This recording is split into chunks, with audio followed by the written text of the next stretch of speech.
Students, today we'll start the topic that is a concentration of solution. So let us first discuss what is the meaning of concentration. So all of you know that in solution there are two type of components, solute and another one is solvent.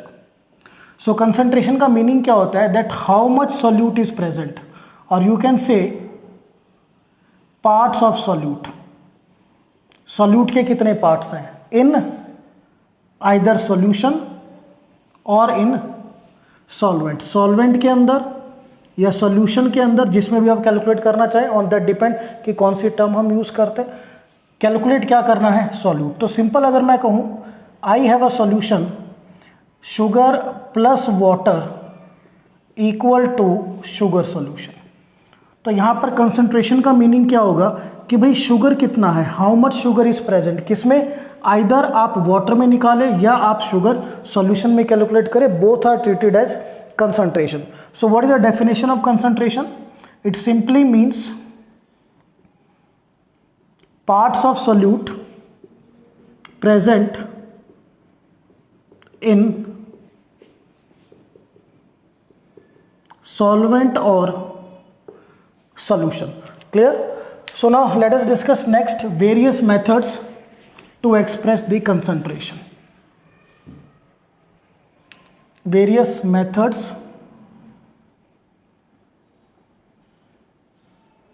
to express the concentration. So the first method, that is the mass fraction. Number 2, we will study percentage method. Number 3, we will study ppm, parts per million. Number 4, ppb, parts per billion. Number 5, ppt, parts per trillion. Number 6, we will study strength. At number 7, molarity. At number 8, normality, then molality. Number 10, mole fraction. So these are the total 10 methods or ways to express the concentration of solution. अब इसमें से molality जो है, this is the concentration method which is calculated or studied in solvent. And the remaining these, mass fraction, percentage, ppm, ppb, ppt, strength, molarity, normality and mole fraction, they all are calculated in solution. तो ये ध्यान रखना है, खाली ये term हम solvent में calculate करेंगे, whereas the rest of the terms will calculate in the solution. So today we'll study the first term, that is a mass fraction. Just see out.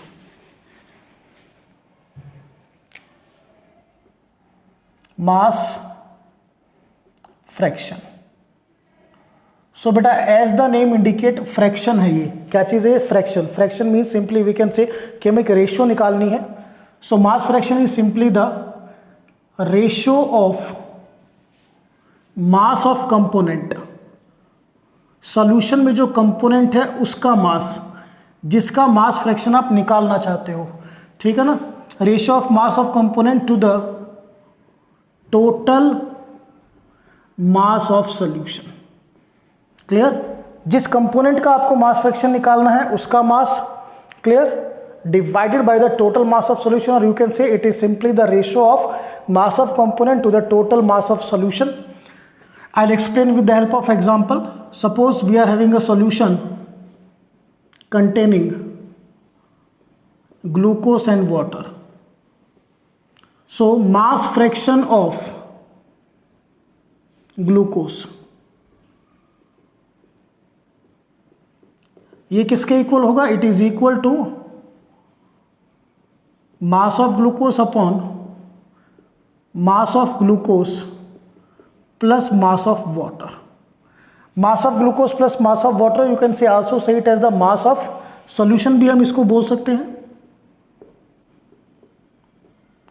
Similarly if we want to calculate the mass fraction of water, then this is equal to mass of water upon mass of water plus mass of glucose, and again the same thing, this lower one portion इसको हम mass of solution भी बोल सकते हैं। तो ये चीज़ clear हो गया आपको कि आपको मास फ्रैक्शन क्या है, सिंपल है, जिस कंपोनेंट का मास फ्रैक्शन है उसका mass divided by the total mass of the solution. Now one more thing और the point that you have to keep in your mind, point number 1, sum of mass fraction is always 1, means इस solution में दो component है, one is glucose another one is water, so I can say mass fraction of glucose plus mass fraction of water, that is equal to 1.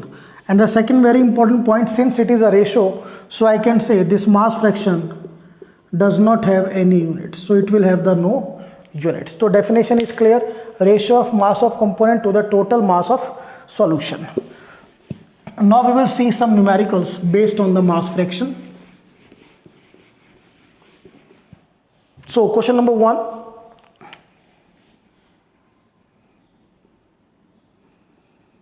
calculate the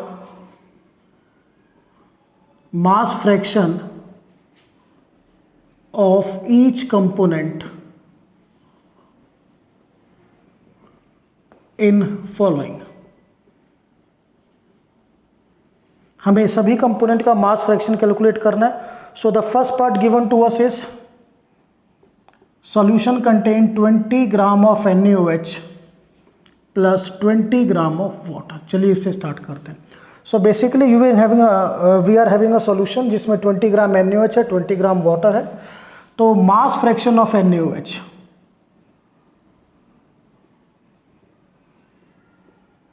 ये किसके equal होगा? This is equal to mass of NaOH upon mass of NaOH plus mass of water. So बेटा दोनों का mass given है, NaOH 20 gram है, water 20 gram है। So we can do it now, 20 upon 20 plus 20, so 20 upon 40, this comes out to be 0.5 gram, sorry 0.5, unit नहीं होती, इसकी ध्यान रखना है।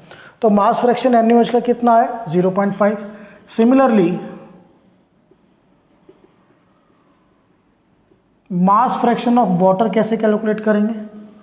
You will take mass of water upon mass of NaOH plus mass of water, again the same, 20 upon 20 plus 20, 20 by 40, 0.5।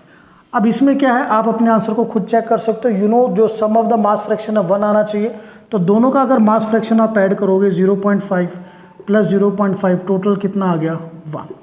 Clear? और एक method और है, अगर आप एक कंपोनेंट का मास फ्रैक्शन निकाल चुके हो तो सेकंड का कैसे निकालोगे? सपोज आपने NaOH का कैलकुलेट कर लिया, तो we know that mass fraction of water is equal to 1 minus mass fraction of water, sorry NaOH पहले कैलकुलेट कर चुके हैं। So this will be 1 minus 0.5, कितना आया ये? 0.5। So this is the first part, 20 gram NaOH plus 20 gram of water. In the second part हम 20 gram water की जगह will take 20 gram NaOH plus 40 gram water. अब इसमें देखिए, सो मास फ्रैक्शन ऑफ NaOH, सो बेटा यहाँ NaOH का मास कितना है? 20, और total 20 plus 40, this will be 20 by 60, this will be 1 by 3, and this on solving comes out to be 0.33. Similarly you can calculate mass fraction of water. So water का mass कितना है? 40 upon total NaOH plus water, that is 20 plus 40, 40 by 60, 2 by 3, and on solving this comes out to be 0.66.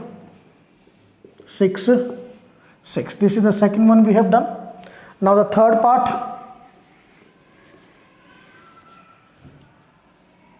see, in the third part it is given that solution contain 1 gram molecule of NaOH. Solution contain 1 gram molecule of NaOH and you can say 3.011 10 raised to the power 20 3 molecules of water. चलिए अब देखिए यहाँ पर आपको मास given नहीं है, तो पहले आपको क्या करना है, you have to calculate the mass. So 1 gram molecule of NaOH. चलिए पहले, so you know that 1 gram molecule का जो मास होता है that is equal to molar mass. So NaOH का molar mass 40. So we can say NaOH का mass कितना आ गया बेटा 40. अब मॉलिक्यूल्स में कैसे करें, just see out. In the 11th class we have done the mole concept, वहाँ से हमने किया था unitary method. So mass upon molar mass equals to molecules upon Avogadro number. So mass upon molar mass. ठीक है, molecules कितने given है बेटा 3.011 10 की पावर 23 अपॉन एवोगैड्रो नंबर 6.022 10 की पावर 23. वाटर का मोलर मास यहाँ रख दीजिए 18. ये कट होके आ जाएगा 1/2. So mass upon 18 equal to 1/2, cut कर दीजिए 9. सो मास ऑफ वाटर कितना है बेटा, दिस इज 9 ग्राम. तो अब हमारे पास दोनों का मास आ चुका है. Will get the mass of both NaOH and water. तो just see out, mass of NaOH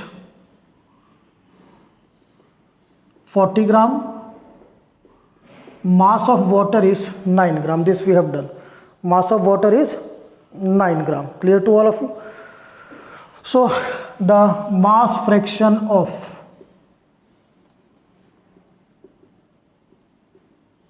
NaOH simple है 40 NaOH का mass upon total mass 40 plus 9 40 upon 49. You can solve it, whatever be the answer, doesn't make an issue. Similarly, mass fraction of water कितना आएगा बेटा, water का mass कितना है 9 gram upon mass of NaOH plus water 40 plus 9, this is 90 upon 49. Whatever be the answer you will calculate it. Check अपने आप हो जाएगा. Sum of the mass fraction जो है टोटल वो कितना आना चाहिए 1 आना चाहिए. तो इस थर्ड पार्ट में हमने क्या किया, हमें मास डायरेक्टली गिवन नहीं था, so with the help of mole concept हमने क्या कैलकुलेट किया, we have calculated the mass. Now the D part, just see out. D part. Now the D part says 1 mole calcium carbonate, solution contain 1 mole calcium carbonate and 2 mole water. चलिए, so again the mass is not given and you know that 1 mole का जो mass होता है बेटा that is equal to molar mass. So mass of calcium carbonate 1 मोल है तो directly 100 ग्राम हो जाएगा मोलर मास के equal. Mass of water 1 mole water का मास होता है 18 ग्राम. सो 2 मोल वाटर का 2 × 18 ये कितना आएगा बेटा, this comes out to be 36 gram. Clear. Now mass fraction of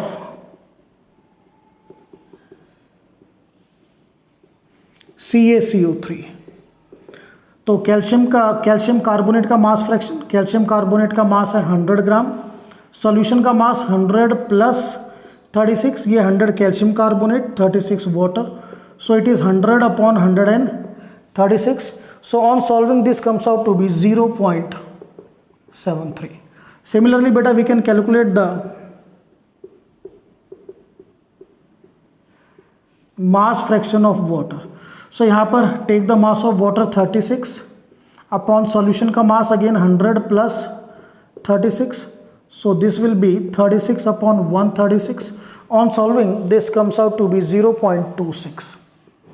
और चेक भी कर सकते हो कि सम ऑफ द मास फ्रैक्शन 1 आया या नहीं आया. इन दोनों का अगर आप टोटल कर देते हो 6 + 3 9, 7 + 2 9, 0.99 that is nearly equal to 1. It means our answer is correct. तो यहां पर भी डी पार्ट में आपको मास गिवन नहीं था, with the help of mole concept आपने क्या किया, मास कैलकुलेट किया. Now will shift to the E part.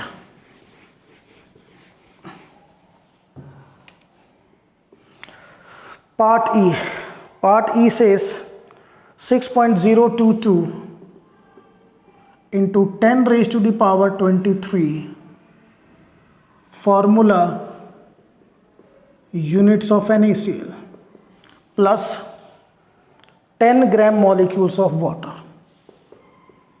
10 gram molecules of water. Again the mass is not given, तो पहले मास कैलकुलेट करेंगे. तो यहाँ से देखिए what is given to you formula units, और हमें कैलकुलेट क्या करना है, मास of NaCl. So I will write mass upon molar mass equal to formula units upon Avogadro number. So बेटा मास आपको निकालना है. NaCl का molar mass 58.5 equal to formula unit आपको गिवन है 6.022 10 की पावर 23 अपॉन 6.022 10 की power 23 cancel. This is equal to 1. तो जो मास आया आपका, mass of NaCl, this comes out to be 58.5 gram. How much it is? 58.5 gram. Clear? चलिए so यहाँ पर नोट करते हैं mass of NaCl 58.5 gram. This is the mass of NaCl. Similarly अब देखिए वाटर का मास निकालना है. So we know that 1 gram molecule of water, इसका जो मास होगा equal to molar mass that is 18 gram. तो हमें कितना गिवन है बेटा 10. तो 10 ग्राम मॉलिक्यूल ऑफ वाटर का मास हो जाएगा 10 into 18, this is 180 gram. This is 180. So the mass of water is 180 ग्राम. अब वही तरीका कैलकुलेट करने का, सिंपली वैल्यू पुट करते हैं. Calculation you will try yourself.